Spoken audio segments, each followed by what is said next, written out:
my God, is it wearing? Oh. Yeah, everyone gets All your right, pets. I'm getting mine too. Yep, pet time. It's bring your pet to work day. Oh, here we go. It is pet day. Court is now in session. Today's session really is about brands, networking, and opportunities. Courtney was very keen to share some knowledge as well, and then I'll kind of be tackling it from the standpoint of what I learned in real estate prior to doing all of this. Also, what's working in the current landscape of working with brands. The whole point of trying to create a presence online is to provide us with opportunities that we wouldn't otherwise have. Now, sometimes that leads to making money off it. Sometimes it just means that doorways opened up where you get to do some cool things. But ultimately, I think that all starts with just getting to know what that landscape looks like and knowing that there are pathways to achieving it, and it's not just handed to people. One of the big misconceptions is that there are only certain people who get opportunities. I don't think that's necessarily true, but those people who are getting the opportunities have done a lot of work to move themselves into a space where that is possible. When you are attempting to do work in a digital world that then translates to the real world, it is going to come down to approaching people and understanding that you will cop a lot of rejection before you get success. A crap ton of rejection. Mind you, perhaps someone like Limpin, who's now been recognized by Netflix is like, oh, Limpin, hi, how you doing? It may come more naturally, or opportunities may pop up from time to time that you didn't actually quote unquote work for. But that is off the back of a catalog of work that he has done. You don't just post one reel and Netflix recognizes you. You have to post 100 reels, as Lincoln has done. Yeah. Yep. And pretty consistently good quality too. Anytime you see somebody who has got an opportunity that you would one day like to have, I want you to stop and recognize that that person has probably done a shit ton of work to put themselves there, first and foremost. Once you acknowledge that, there's two things that you can do. You can start working towards making that opportunity happen for yourself, or you can go ask them and then start working towards how to make that opportunity happen. You would be surprised at how willing people are to talk about these things and how they put themselves in a position to have some of these cool little perks. But you will also get some people like flat out say no, or don't have time, or don't respond. And that's the rejection part that I'm talking about, which is okay. Back when I was a real estate agent, one of my jobs was to walk around a suburb and knock on every single door and try and talk to the homeowners and see if they had any interest in talking about real estate whatsoever. Not even having them sell their house, but just if they wanted to talk to us. Out of 100 doors, I would maybe get 30 people would open up. 10 people out of those 30 were actually even happy to see me or willing to have a conversation. And then out of those 10, maybe 1 to 2 would then want to talk about real estate. That's at about a 1 to 2% strike rate in terms of getting an outcome that I was aiming for. I think that also applies to cold calling, because I used to do a lot of that as well in banking and in real estate. And I would say those numbers on average are fairly similar. And then in the modern age, when we talk about email and DMs to businesses, pretty similar again. There will be some level of variance depending on how big your account is or how consistently you do it. I would expect a maybe 30% connect rate, a 10% interested rate, and then a 1%, maybe 2% if you're really good, conversion. You can take that further again in terms of, I know you've all seen the Faction Lab stuff that I've been doing recently. That is also comes from the real estate knowledge of you have to drip feed information to people and be a consistent reminder that it is an available offering in a way that doesn't feel like a sale in order for people to be receptive. And then when the time is right for that person, they will then make the decision to convert themselves. I religiously monitor my stats around that because it's really easy. If you click the link, I can see people, not who actually has clicked it, but I can see that link clicks have happened. And in the time that I've been doing the Faction Lab stuff, I've had probably 1,500 click-throughs to the website, and I've had 4 proper orders and about 20 of those free box with postage orders, because it's a very small stake entry to the market. So people have converted. The big orders are people who have more often than not known me directly or actually physically tried the product themselves, and they're like, oh, cool, discount. I was going to buy it anyway. Thank you, Byron. But those conversions happen because of drip feeding. And it's the same with when you go to start speaking to brands. The only reason Faction Labs even spoke to me in the first place is I was using their product, I was posting, and importantly, I was tagging them in it. Every time we forget to tag a brand in what we're doing, we're leaving opportunity on the table. It doesn't annoy them. If they don't like your content, they'll ignore it. If they like your content, you might get a like. I mean, heck, Netflix, they like your content. So they're doing something right there. Maybe they'll pull you on board one day.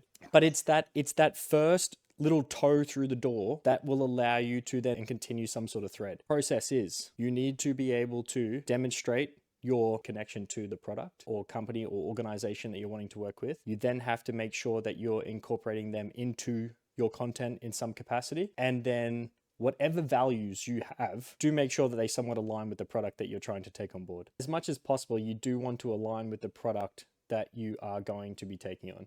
Like if I did not like Faction Labs, I wouldn't promote it, because I know if I didn't like it and then let's say you guys bought it and you had a horrible experience with it, the trust that you now have in me is reduced to zero. You're like, oh, Byron's full of shit. He just tried to make $1 off me. I'm never going to listen to him again. I just burnt that bridge. Going back to the start, it's about making sure that there is some sort of thread and connection and there is a social component to setting yourself apart from others. Questions at this point in anything that I've just said, because this was like the high level quick smash into your brains. What would be the first steps to take after, say, a brand comments on your post? You keep posting. What would be keep posting? Yeah, that's all it Actually, comes I had an down to. experience with the brand as well. One at the gym, I was testing a EHP Labs new non-stim energy drink, and they commented on my post saying like they want my honest review and stuff like that. That's the only interaction that happened. Did you give it? I gave them my honest review, yes. No, good. Because they're asking for something, it means that you're on their radar, right? You're just on a radar, and it's then the consistency after that that will make the difference between you being a fly-by-nighter or whether you're someone who is actually a good fit for their brand. Do you still use the non-stim EHP Labs? Once in a while. It's just like a quick pick-me-up, basically. Would you be comfortable if I said, Asta, I would really like some sort of pick-me-up in the afternoon. I don't want caffeine, and I want to help with my gym session. Would you recommend me that over anything else that's on the market? Out of my own personal experience, like you said before, I personally try anything before I tell anyone else to have it. But so far, yeah, it is a good pick-me-up if you want caffeine-free option, yes. Cool. This is what you then have to be comfortable with if you're going to continue to try and work with the brand. You have to have some sort of belief in the product that you want to push. To take it all back, in terms of sales, I don't know if you guys know who Alex Hormozi is. He's like, oh yeah, he's like #1 digital marketer. Very smart man. Anyway, they talked about, there was a little experiment done where they sort of quantified the amount of belief someone had in the product and the amount of sales skill somebody had. And they found people who had more belief in their product versus less sales skill outsold people who had more sales skill in a product. So belief in something is paramount to whether or not you're going to have success, whether you want to sell it, promote it, sort of contribution with you moving forward. If you don't believe in it, it's dead. Dania, you have your hand up. Yes. Do you mind if I ramble a little bit? The reason that I pushed to help Byron run this session is because of my background and my knowledge in this. When I'm not creating content, I do a 9 to 5. I currently write for Westfield, and I'm the primary content creator or writer, I guess, for Westfield. We have a whole team, but before this, I was doing social media for Lowe's and working with influencers. And then before that, I was a shopping writer with Pedestrian Group across Kotaku, Gizmodo, Lifehacker, Refinery 29. I know PR. And I know what PR are looking for, and I know what brands are looking for. And essentially, from the other side, brands have budget. When they're looking for influencers, they have a specific amount of money that they can give to influencers, or they have product that they can give to influencers. So when they are thinking, okay, we want to promote a new product, whatever it is, and they're looking to influencers, they're looking at their budget, which will, for them, they'll be thinking, okay, how many followers do you have? Can we get Chris Hemsworth? No, he has millions of followers. Too expensive? Can we get Soda Water? Yeah, he's got 2K. He's cheap. They look at his... You're cheap in comparison to Hemsworth. Don't be shocked. They will look at his...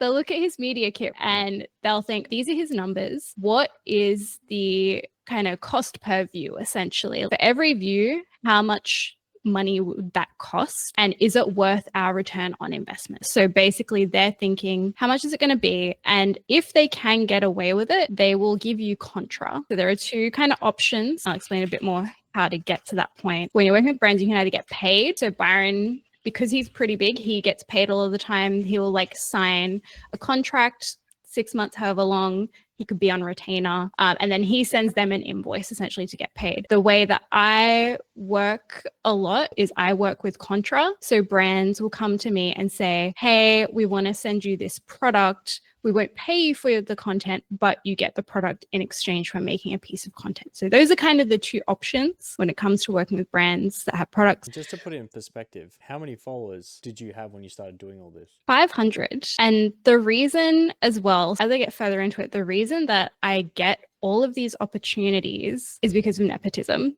essentially. Like, it sounds bad, but it's true. It's who you know. I was working in media, I was working in shopping, writing, I was on a bunch of PR lists. When I was working with Lowe's, I was kind of in that influence, the PR space. And then working with Westfield now, similar thing where I'm working in the influencer PR space. So I have the names, the Instagrams, the email addresses of all of these PR people who are looking to give opportunities to people. So even though I don't have 1,000 followers yet, even though I'm not even at that point yet, the fact that I know people and that the people that know me know that I will make the content and I'll make good content for them means that they trust that if they send me something, they'll get something good in return. Like the other day, I posted a story where I was wearing a Uniqlo tracksuit and new Pumas that I bought. And I just tagged those brands and then they liked the story. It can be as simple as that. And then you're on their radar, they're looking, they're aware. And when they do have a new release, maybe they contact me, maybe they DM me. But it's very much who you know.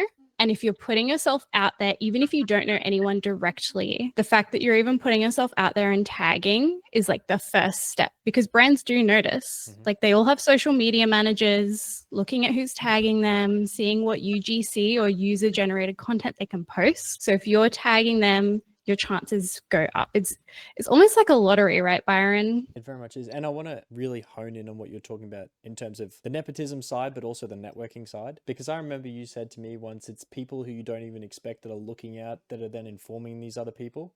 So you might think you're in like a safe space and you want to work with a brand, but it's in direct contradiction to what that brand might be about. And it does find its way back to those brands. It's where your branding and the way you carry yourself overall can be important all the time. And it should be important all the time. The networking side of stuff, when you are out talking to people and meeting people, it's very easy to sometimes not show up with your best foot forward. But in a professional setting, when you are going to conventions or you are joining, not necessarily chats like this, but although it could be. My husband works for Wizards of the Coast. There you go. People have connections and you just never know, man. Be polite and respectful. Because you just don't know how far it goes. And the tricky part is professional world. You don't want to lose sight of the fact that you're talking to humans. Always take interest in the human first. You're not trying to find out if they can be of benefit to you. You're trying to find out who they are and then perhaps form a relationship. And if they just so happen to be the CEO of a small time company that has product that they want to sell, cool. You then foster that relationship. And if you're doing all the stuff on the backside or front side, on your Instagram or TikTok or wherever, tagging their product, showing off in a light that you are proud of, then you are going to find that sort of stuff comes around. And you will make mistakes. When I was working at Kotaku as a shopping writer, Casetify reached out to me and they sent me on a press trip to Hong Kong for the Jujutsu Kaisen Casetify launch. And I went, it was amazing. It was so good. And I made the content. I came back. And then maybe like a year later, like I have the phone number of the Australian Casetify press lady. And a year later when Chiikawa was coming out, I DM'd her thinking, like, oh man, like I'd love to get some Chiikawa product to show it off. But my DM to her, it was really, really rude. I was so excited about Chiikawa. I literally was like, how you going? I'd love to get some of this Chiikawa stuff. Like, what can you send me? I didn't even think, I haven't spoken to this woman for a year. At least be like, hey, how are you? It's been a while. The Casetify event was awesome. I loved the products. I'm still using my phone case from that event. I didn't even open with that. And for me, that was such a learning experience because you will make the mistake. Sometimes you're just so excited about something that you forget that it is a human. They're not just product dispensing people. You will make the mistakes. And when you do, just keep in the back of your mind, don't be hard on yourself. Okay, I'm not going to do that again. And I'm telling you my mistake so you can learn from that. But I also want to talk about how you actually go about contacting these people, building up a database of contacts. The first thing is on your profile, you need to have a way for people to contact you and you need to have your media kit. Tell them where you are, have a pin saying where you're located, Sydney, Melbourne, New Zealand, wherever it is. If you haven't already, you can go create a free Gmail and it's a great way to keep everything separate. It does actually make a difference because even Danny has recently picked up a few little brands that have just sent it directly to her email because they're like, hey, we like what you do. We think it'd be a good fit. Would you like to have a chat? And it doesn't always pan out. And you will get some scam emails in terms of, oh, hey, we've seen you do this. We can help you 10x your business. And it's the fact that you have the opportunity easily, readily available for someone to click and send you a message is number one. It has to be there. Make the friction as little as possible to contact. Make it easy. And then the other thing I recommend doing is starting a Google spreadsheet of contacts, whether they work for PR, whether they work for a brand. I think it's definitely a matter of thinking about the opportunities you really do want to chase. And you email them, you email your media kit and you say, hey, I'm a content creator. I do this, this, and this. I'm really interested in being added to your PR list. And then they will probably add you to their PR list because they always want people to email. So starting with that, and then slowly getting to know people and building those connections. You know, like you can, like Byron said, like cold email them, but it needs to come from a place of genuineness. You need to be really genuine and very deliberate with how you do it. So 2 points. The first one is, even if Courtney gave you those phone numbers, it means nothing to you. If you ring through and you're like, hey, I want to work with you, they're like, I don't know you. And the second thing is going through the front door where you do cold outreach. Like, let's say you pick your top 10 brands, you put their contact details, like whatever's on their website, and you start messaging them.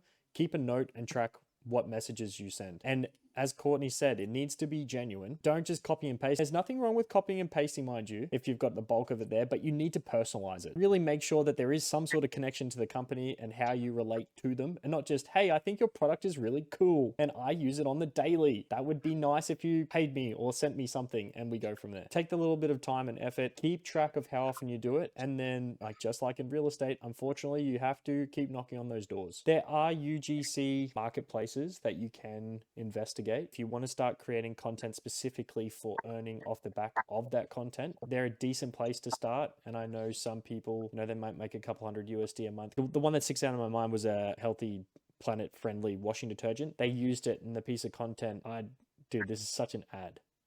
It's like, no way you're actually using this. It doesn't compel me to want to buy. If you want to go down that route, people do make money. As I said though, if you've got a list of people you want to contact, or you've got a list of companies that you would be happy to work with, it's about putting the time and effort in to make those connections. With PR companies, they're looking for people. So you still need to give yourself some sort of edge. You have to sell yourself. Why should they pick you over 500 or 600 other people that are messaging them saying, pick me, pick me, pick me? And that's your ability to wordsmith and then also be genuine in your delivery. I have to actually be able to deliver them some sort of value in terms of, I know my demographic is 92% male. I know their age range is between 24 and 35. I know they probably have expendable income. So buying pants is something that I can sell them. You have to know what value you can offer to a company as well. Google PR agencies in the city or state that you live in, make a list, source their email addresses, and see what clients they work with and reach out to them. Also make a list of brands that you think, would I work with them? Am I happy to work with them? And see if you can find a way to reach out to them even through Instagram DMs. PR agencies and brands are your two missions. The other one is people. I'm pretty sure most of the opportunities I've ever gotten in, whether it's business or in my current space, has been just talking to people. Turn up to an event, you speak to as many people as possible, you take an interest in what they're doing, you never know where a conversation's going to go. Just talk to so many people, and most of the time you're just having a good time. Sometimes that little thread ends up being something that connects to something else later, and it puts you in a position to have that nepotism. They will pick you because they know you more than the other person. If someone wants to negotiate with you on a deal, kind of semi rule of thumb, if a brand approaches you, you are able to ask for money. If you approach them or you're applying, then there's probably less chance that you are going to be receiving compensation. When it comes to actually opening up that convo, it's never from a place of expectation or entitlement. I'm entitled to this money. No, you're not. You can request and you can negotiate, but at the end of the day, if they don't like your request, then they can go find someone else. No matter who you are, no matter how big you get, you will find that sometimes the dollars just do not work out. But again, you need to understand what value you are bringing to an organization. So if I have X amount of reach and I have X engagement rate, and I can comfortably say that this many eyes will be drawn to your particular product or service, then that has a dollar value. And you can then say, as a result of generating that dollar value for you, I'd like to be compensated in this way. They will then come back and say, no, we will pay you X amount. Then you have a decision to make, because negotiations, people get a little bit stuck after the initial offering and then counter offer. You have the capacity to counter offer as well, or stick to your guns. But a lot of people get scared that they'll run away or it'll disappear. And if they don't like me, they'll stop. But I tell you one thing I've learned in real estate is that the worst thing that can happen is they say no and they stick to their original offer, and you lose nothing by asking. However, in a lot of cases, if you come back and say, no, I want another $25 on top, then you've given yourself a chance to at least earn more. But negotiating is a skill. If you ever need a hand, let me know. But yeah, all right, go forth and conquer. I'm going to have some more tea. We'll be on Discord. I'll try and chop this up into a nice digestible video for everyone. But otherwise, you guys, thank you for coming. Bye. Thank you for this. Bye-bye. Bye, guys. Bye, Everybody. everybody.